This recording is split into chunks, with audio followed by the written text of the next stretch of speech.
ಎಲ್ಲರಿಗೂ ನಮಸ್ಕಾರ. ಲತಾ ಪಾಕಶಾಲೆಗೆ ಸುಸ್ವಾಗತ. ಇವತ್ತು ನಾನು ಆಲೂಗೆಡ್ಡೆಲಿ ಮಿಕ್ಸ್ಚರ್ನ ಹೇಗೆ ಮಾಡೋದಂತ ತೋರಿಸ್ಕೊಡ್ತೀನಿ.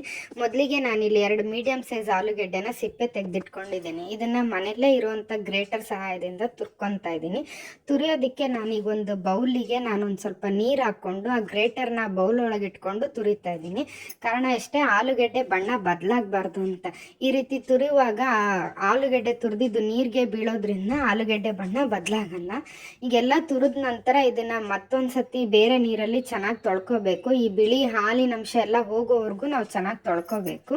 ತೊಳ್ಕೊಂಡಿದ ನಂತರ ಇದನ್ನ ಒಂದು ಬಿಳಿ ಬಟ್ಟೆ ಮೇಲೆ ತೆಳುಗೆ ಹರಡ್ಕೋಬೇಕು. ಹರಡೋದ್ರಿಂದ ಅದರಲ್ಲಿರೋ ನೀರಿನ ಅಂಶ ಎಲ್ಲ ಆ ಬಟ್ಟೆನೇ ಹೀರ್ಕೊಳ್ಳುತ್ತೆ. ಆ ಕರಿಯುವಾಗ ನೀರಿನ ಅಂಶ ಇರಲ್ಲ, ಮತ್ತು ಅದು ಸಿಡಿಯೋದಿಲ್ಲ ಅಂತ ಅಷ್ಟೇ. ಇಲ್ಲಿ ನಾನು ಎಣ್ಣೆನ ಕಾಯಕ್ಕಿಟ್ಟಿದ್ದೀನಿ. ಎಣ್ಣೆ ಕಾದಿದೆಯಾ ಅಂತ ಒಂದೇ ಒಂದನ್ನು ಆಲೂಗೆಡ್ಡೆನ ಹಾಕಿ ನೋಡಿದಾಗ ಕಾದಿದೆ ಎಣ್ಣೆ.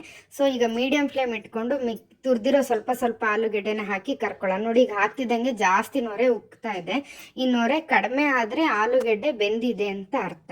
ಸೊ ನೋಡ್ದು ಸ್ವಲ್ಪ ಹೊತ್ತಿಗೆ ಅದು ಆಲೂಗೆಡ್ಡೆ ಬೇಯ್ತಿದ್ದಂಗೆ ಈ ರೀತಿ ನೊರೆ ಎಲ್ಲ ಕಡಿಮೆ ಆಗುತ್ತೆ. ಇವಾಗ ಇದನ್ನು ತೆಗೆದು ಸೈಡ್ಗೆ ಇಟ್ಕೊಳ್ಳೋಣ.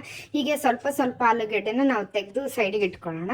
ನಂತರ ಇದೇ ಎಣ್ಣೆಗೆ ಸ್ವಲ್ಪ ಕಡಲೆ ಬೀಜ, ಬೆಳ್ಳುಳ್ಳಿ ಹಾಗೂ ಕರಿಬೇವನ್ನ ಕರೆದು ಎತ್ತಿಟ್ಕೊಳ್ಳೋಣ.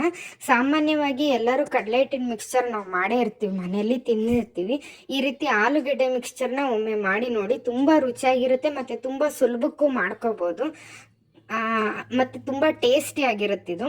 ಇವಾಗ ಕರ್ದಿರೋ ಇದನ್ನೆಲ್ಲ ಹಾಕ್ಕೊಂಡಿದ್ದೀವಲ್ಲ, ಅದಕ್ಕೆ 1/4 ಚಮಚ ಉಪ್ಪು, 1/4 ಚಮಚ ಜೀರಿಗೆ ಪುಡಿ ಹಾಗೂ 1/4 ಚಮಚ ಖಾರ ಪುಡಿನ ಹಾಕಿ ಚೆನ್ನಾಗಿ ಕಲಿಸ್ಕೋಬೇಕು.